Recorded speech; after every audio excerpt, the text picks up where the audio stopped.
गंगा की गंगा जी के लिए घर में सामान तैयार करते हैं, जलपान वगैरह, और जाते जाते गंगा जी पहुँचते हैं, गंगा में स्नान करते हैं।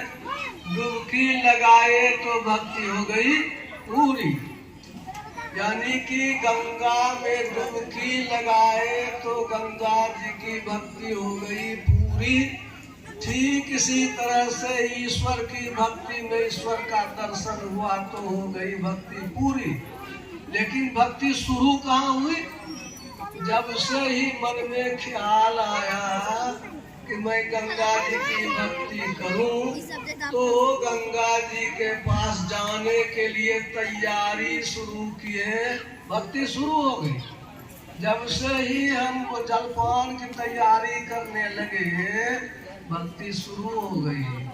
भक्ति पूरी नहीं हुई लेकिन शुरू हो गई। और फिर जाते हैं, चलते हैं, गंगा सेवन करते हैं, हवा लगाते हैं, जब स्नान करते हैं तो भक्ति पूरी हुई। इसी प्रकार प्रभु परमात्मा की भक्ति भी जब से मन में ख्याल हुआ ईश्वर का भजन करे, तब से भक्ति प्रारंभ हो गया। कहाँ से शुरू होगा? तो कहा प्रथम भगति संतन कर संगा। साधु संत तो भगवान की भक्ति ही करते रहते हैं, ईश्वर के बारे में ही चर्चा होती है, स्मरण करते हैं ईश्वर का ही, इसलिए उनका दर्शन ही केवल हो गया तो ईश्वर प्रभु परमात्मा की याद आ जाती है, इसलिए आपकी भक्ति शुरू हो जाती है। जब सुनते हैं उनके प्रवचन को, प्रथम भक्ति संतन कर संगा, दूसरी रति मम कथा प्रसंगा। रति मन होता है प्रेम, सुनेंगे नहीं तो समझेंगे क्या, और जब खूब प्रेम से सुनेंगे तो कुछ न कुछ समझ में आएगा। दूसरी भक्ति वहाँ हो गई। लेकिन इसके पहले ही कैसा होना चाहिए भक्त? तो कबीर साहब ने कहा, जो तू भगति करन को चाहत हो, निंदा से मत धरियो जी। 5 छड़ी कोई सिर पर मारे, सहत बने सही लीजो जी। मूर्खा के आगे ज्ञान न कथियो, मौनी होई के रहियो जी। पर तिरिया से नेह न करियो, देखत दूर से भागियो जी। साहेब कबीर जी के निर्गुण गारी, महिरम होई के बुझियो जी। कैसा होना चाहिए? सहनशीलता। देखिए, सहन, कोई यदि कहीं धक्का भी लग गया, 5 छड़ी लगा दिया, उसको भी बर्दाश्त कर लिया, सो क्षमता बढ़ाने की बात है। सदाचार पूर्वक जीवन चाहिए, झंझट से बच करके उलझुल तर्क में मत पड़िए, और इसको खूब संभाल करके चलिए। सबरी माई में देखिए कितनी सरला है, कहती है, अधम ते अधम अधम अति नारी, अतिन मह मैं अति मति मंद अगहारी। अपने कहती है, अब भगवान क्या कहते हैं? सकल प्रकार भगति दृढ़ कोरे। भगवान कहते हैं तुम्हारी सब प्रकार से भक्ति दृढ़ है, लेकिन उसमें सरलता कितनी है? यह सरलता धारण करना होगा। मन जो 44 बना हुआ है, जेठ बना हुआ है, उसको हेठ करना होगा। जेठ मन को हेठ करिए, मान मत बिसराइए, तो भक्ति की के लिए जरूरी है। और जब सुने सत्संग, समझ में आया, तो सत्संग करने से भक्ति तो शुरू हो गई, लेकिन भेद तो जानबे नहीं किए, तब कैसे कीजिएगा भक्ति? इसलिए गुरु की जरूरत होती है। गुरु करेंगे, भेद बतला देंगे, और गुरु मुकाम तक पहुंचा देंगे। संसार का काम है सहजो कारज जगत के, बिन गुरु पूरे नाई। गुरु नहीं तो संसार का काम पूरा नहीं। आप लोगों को बताए थे ना, ओल खरीदा एक फौजी। वो ओल आपको, वो जो फौजी था ट्रेन में बैठा हुआ, वो घूमने के लिए थानाबीपुर जंक्शन में निकला न, तो वहाँ झंडापुर चौक है पास में ही, पूरब गैविन के पास, एक देखा टोकरी में ओल बेचते हुए। तो वो उसके इलाके में ओल होता नहीं था उस समय का, जंगली ओल। तो पूछा क्या है, कहा किया है ओल। क्या होता है ओल? क्या होता है? सब्जी होती है। कैसी सब्जी होती है? बहुत अच्छी सब्जी होती है। तो सोचा सब्जी है, कभी देखे नहीं है, थोड़ा खरीदिए लेते हैं। तो पाव भर ओल उसने खरीद लिया, इसका बना करके सब्जी खाएंगे। स्टेशन गया, मिट्टी लगा हुआ रहता ही है ओल में, मिट्टी को धो करके, और जब देखा कि सब्जी है तो थोड़ा चिखियो ले, काट करके वो देहाती वाला ओल जो काट करके मुंह में दिया, और तब जो लगने लगा मुंह में, तो बिरबिराने लगा। अब फौजी वो उस समय जब बांग्लादेश का नहीं कांड हुआ था, वही सब था। तुरंत हल्ला हुआ, कमांडेंट को मालूम हुआ, दौड़ो दौड़ो, क्या खिला दिया। दौड़ करके सब घेर लिया टोकरी लेकर के। तब तक में तो लोग सब जान गया था, बुढ़िया को छिपा दिया। भागेगा के मुका में साफ, फौजी मानेगा नहीं, तो बुढ़िया को छिपा दिया। वो घेर लिया टोकरी को, कहा कि कहाँ है ये बुढ़िया, क्या हुआ, ये कौन चीज है? कौन चीज है? ओल है। कौन चीज है? तो ओल है। क्या होता है ओल? सब्जी होती है। क्या सब्जी कहीं मुंह में लगता है? तो क्या आप चीख रहे थे कैसे करके? सब्जी तो एक नंबर होता है, लेकिन इसको पहले वो चूना में जियल के पत्ता उबालते हैं, नींबू दे के बनाते हैं, पूरा घी तेल देते हैं, तो एक नंबर सब्जी होती है। तो तब समझ में आया दवाई दारुआ का कोई बेसी बात नहीं, जहर नहीं है। दुनिया का छोटा सा काम सब्जी बनाना है, उसके लिए भी गुरुजी चाहिए, भगवान ऐसे पाली देगा। यही सब कहती है कि दुनिया का काम करने, गुरु ईश्वर को पाने के लिए बिन दयाल संतन की में ही जानना इस राह को, बल्कि यह कहा मुर्शिदे कामिल से मिल, सिदक और सबूरी से तकी, जो तुझे देगा फहम शहरत को पाने के लिए, दोनों का रास्ता पाने की समझ देगा गुरु।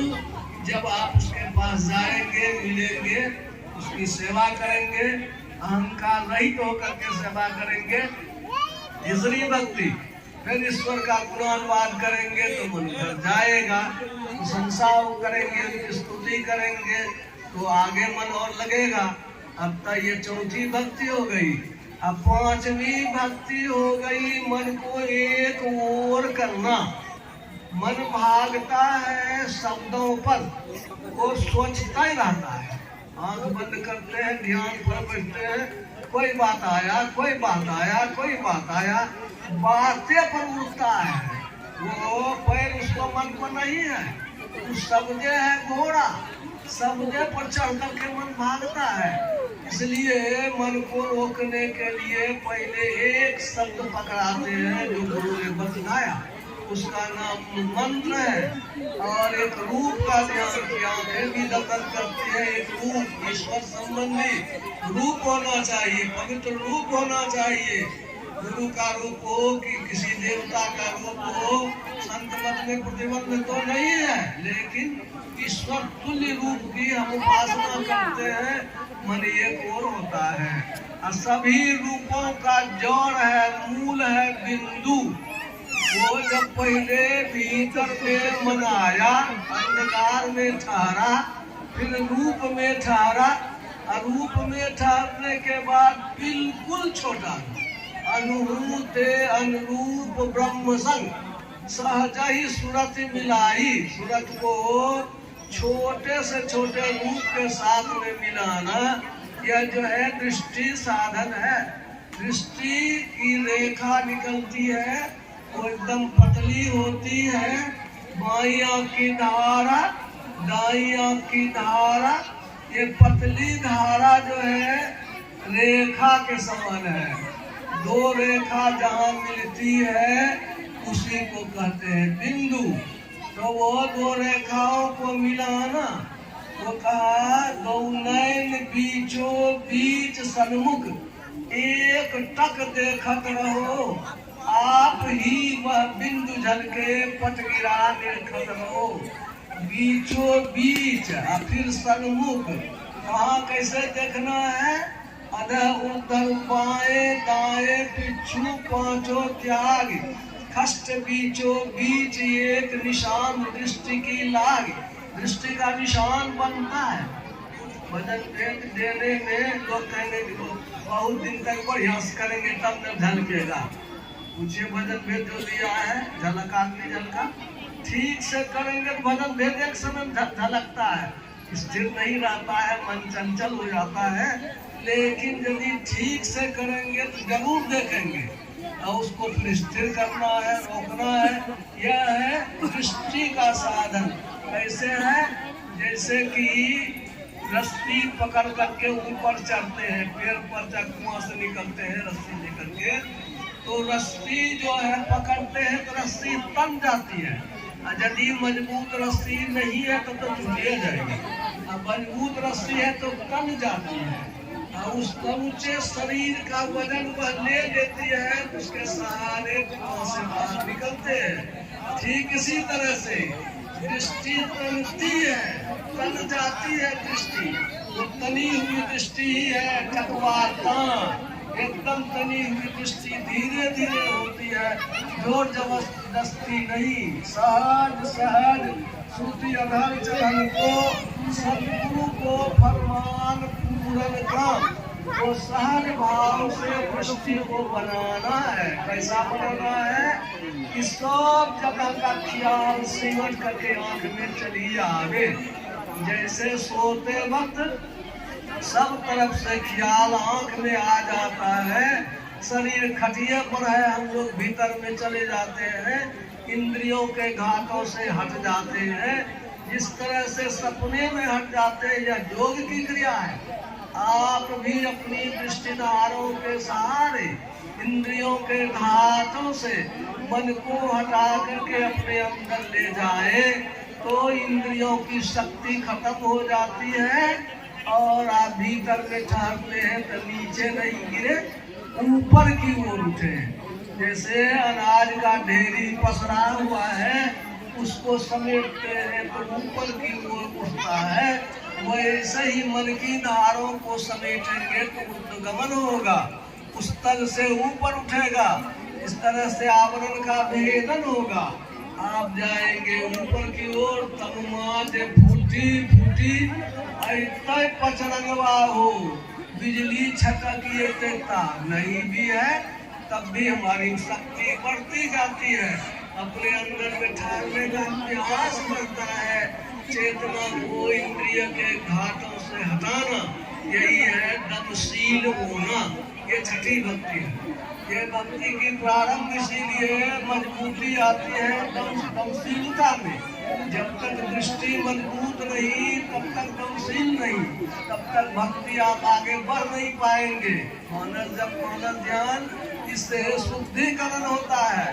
वो जो है धरगर मस्तक सीध साध आसन आसीना, बैठ के चतुर्मुन इष्ट मानस जब ध्याना, प्रेम नेम सौ करत करत मन शुद्ध हो। आगे नहीं बढ़िएगा, शुद्धता आएगी, पकड़ा लिया जगह के मन शुद्ध हुआ। अब आगे को चित्त जह जह मन भंगाए क्षण फेरी फेरी ले आए लगाई, ये धीरे में आपन ऐसे ही करी प्रतिहार। इसको कहते प्रतिहार, मन भागा लौटा के लाया।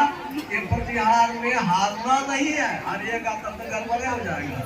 वो लौटा लौटा के लगाते लगाते लगाते लगाते टिकने लगता है, टिकते टिकते टिकने लगता है, इंद्रियों से संबंध छूटने लगता है। और तब जब आप वहाँ ठहरेंगे तब इंद्रियों में दमनशीलता आप पे आवेगी, इंद्रियों पर कब्जा होगा। ये छठी भक्ति। लेकिन भोजन ठीक नहीं रहेगा रहनी ठीक नहीं रहेगी, सदाचारी नहीं रहेंगे, मांस मछली अंडा गंडा खाएंगे, शराब पिएंगे, मन चंचल होगा। इसलिए भोजन क्या खाए, कितना खाए। जैसे न दुर्गा माई की सेवा करने के लिए गया तो 90 दिन नहीं छोड़ा भोजन, 3 साल तक भोजन को सुधारा, खून सूख गया, हड्डी हड्डी हो गया राजा सूरज का और समाधि वैश्य का, सबको दर्शन हुआ देवी माई का। यह जो है वो निरति बहु कर्म निरत निरंतर सज्जन कर्म, ये छठी भक्ति जो है बहुत महत्वपूर्ण है। समझ करके इसका अभ्यास करना चाहिए। मनुष्य बढ़ेगा तब अंतर में लगेगा तो शब्द सुनेगा, सुखमना का द्वार खुलेगा, सहरग में नजर फिर कर तो मन की चंचली, और वहाँ पर से शब्द को पकड़ करके आगे बढ़ने की बात होती है। होते होते देखता करे ये कई शब्द है। टीवी का चलान वो नेपाल से, यहाँ हो गया पंच, वही राम हो गया, वही रावण हो गया, वही धनुष हो गया, वही तीर हो गया। कौन चीज है? इलेक्ट्रोमैग्नेटिक वेव्स, विद्युत चुंबकीय तरंग। एक तरंग ही सब कुछ बन जाता है इलेक्ट्रॉनिक विन्यास में। ठीक इसी तरह तब वह साधक देखता है करे ये कई है, जितना है सब में ये कही एक सत्ता है। सातम सम मोहिमय जग देखा, वो होता है मोते अधिक संत करी देखा। संतों के प्रति भावना अच्छी होती है, संत को अपने से भी बढ़ करके मानते हैं। यह जो भक्ति है यहाँ पर भक्ति करने के लिए है। और 8वीं 9वीं भक्ति यथालाभ संतोषा, सपने हुए ही देखे परदोषा, नवम शरण सब संचलीना, मम भरोसी हरसतीना, नव मह कौ जिनके होई, नारी पुरुष सचराचर कोई। कहते कहते कहा मम दर्शन फल परम अनुपा, जीव पाओ निसहर स्वरूपा। बाबा अगर नहीं हुआ तब क्या होगा? यह जवाब है। सबरी माई को नहीं हुआ, खिखिरनी थी। भक्ति कैसे करते? खिखिरनी थी। साधु संत का सत्संग सुनी, जूठन प्रसाद खाई। क्या हुआ उसका? नतीजा हुआ कि रानी बन गई। आप सत्संग में बैठे हैं, सुनते हैं तो व्यर्थ नहीं है। इसका फल जब खिखिरनी रानी हो गई, आपको भी कुछ होना चाहिए ना। इसलिए आपका भी जब दूसरे जन्म में रानी में जब सत्संग सुनी तो वरदाने मांग लिए कि काली कुलूटी हो जाए और गुरु की लेकिन भक्ति मिले। वही अगले जन्म में हुआ। तो यह कि इससे आपको गीता में कहा है क्या होगा? प्राप्य पुण्य कृतान लोकान सत्वा शाश्वती समा, शुचि नाम श्रीमतान गे जो भ्रष्टो भी जाए थे। अगर योग पूरा नहीं हुआ, अरे अर्जुन सुन लो, मेरे भक्त का कभी नाश नहीं होता है। मेरे प्रति किया हुआ कर्म जो है निष्फल नहीं जाता है। पहले उसको बहुत ऊंचा स्वर्ग मिलेगा, जो बहुत यज्ञ करने से, अश्वमेध वाजपेयी यज्ञ करने से जो फल नहीं होता है वह मिलेगा उसको सत्संग से। और वह जो है उसको भोग करके जब धरती पर आवेगा तो सीधे मनुष्य बनेगा और श्रीमान कुल में, पवित्र कुल में उसका जन्म होगा। अब वहाँ जबरदस्ती गर्दनिया पासपोर्ट देकर को भक्ति करा देगा। सबकी चर्चा बातें होगी, समय खत्म हो गया है। तो यही है कि आपको लाभ ही लाभ है। दोनों हाथ में लड्डू है। भक्ति शुरू कीजिए और प्रेम जितना हो, बाबा ने बताया प्रेम बिना जो भक्ति है तो वो तो सो निर्जिन विचार उदर भरण के कारण जन्म करवाया साथ। इसलिए प्रेम भक्ति का मूल है। यह तो चाहिए ही, लेकिन जितना ही प्रेम है लग तो जाइए तो धीरे धीरे आपका और प्रेम बढ़ेगा। अब एक सिटिंग जो है शाम में फिर होगा, 7 बजे से होता है। बोलिए श्री सतगुरु।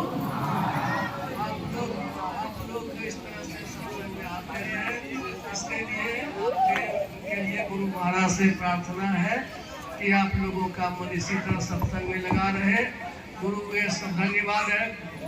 भगवान को भी 7 दिन में वर्षा नहीं हुई, मौसम भी अनुकूल रहा और हम लोग भी इसमें आनंद लेते रहे। एक सिटी का और आनंद लेंगे, यही गुरु महाराज से प्रार्थना है। आपका प्रेम इसमें बना रहे, सब मिलजुल करके जैसे करते रहे।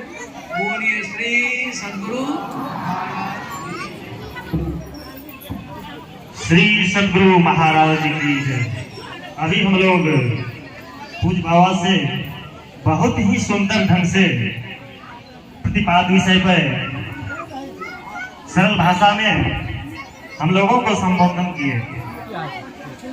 तो हम समस्त ग्रामवासियों सभी मिलके गुरु महाराज से प्रार्थना करते हैं कि हे स्वामी,